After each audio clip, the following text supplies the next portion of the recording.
very glad to meet you again in our series, Dream and Destiny.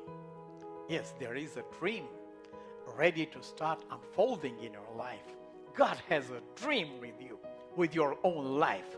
But there are certain things that we must understand now about the journey between the dream and the destination. And I really love your question. You sent me this kind of question. Why did God give Joseph the dreams and not to another brother? And why did God give him two dreams? First of all, there were many brothers. And God could have sent the dream to any of them.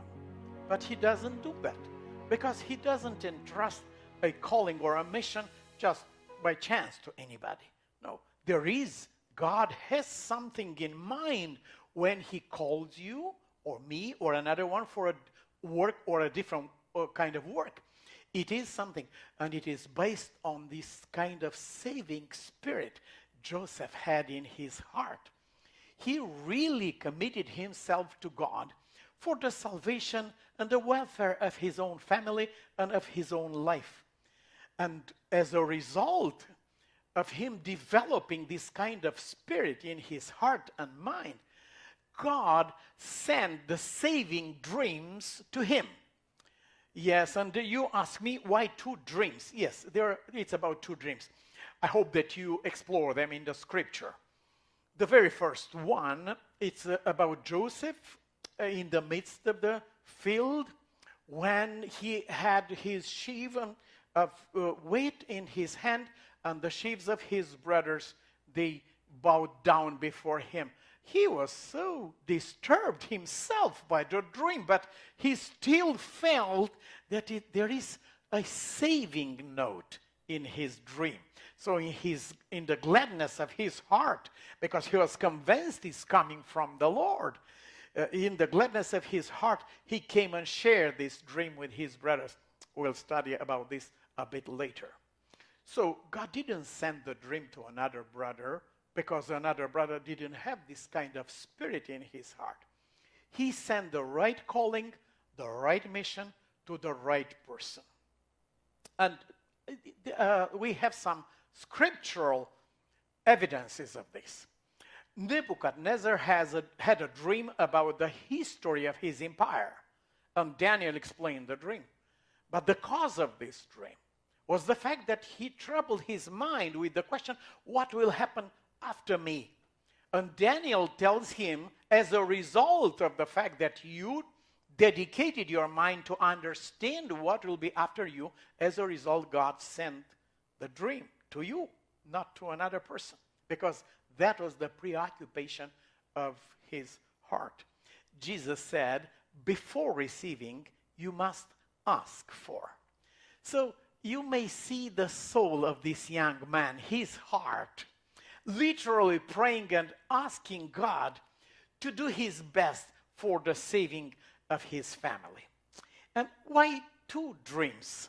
I would love to understand this from his own theology. Joseph came in front of Pharaoh later, you know his story, and he explained the dreams of another person. But he said, the fact that you had the same dream twice, it proves, we are in Genesis 41, verse 32. In two forms, the reason that the dream was given to Pharaoh in two forms is that the matter has been firmly decided by God, and God will do it soon. That's why it came two times, for you to understand the urgency and the importance of this dream that contained also a warning toward the salvation of many. God warned him about the times that were coming in order to save their lives. So that's why the two dreams came to Joseph, to and convince his heart that this is a serious matter and it will happen very soon. Why two dreams? Because they were fulfilled separately. One was between him and his brothers, and the second one was between him and parents, represented at that time by Jacob, and the mother, talking about the mothers that took him over after the death of his natural mother. But both dreams were fulfilled to the letter.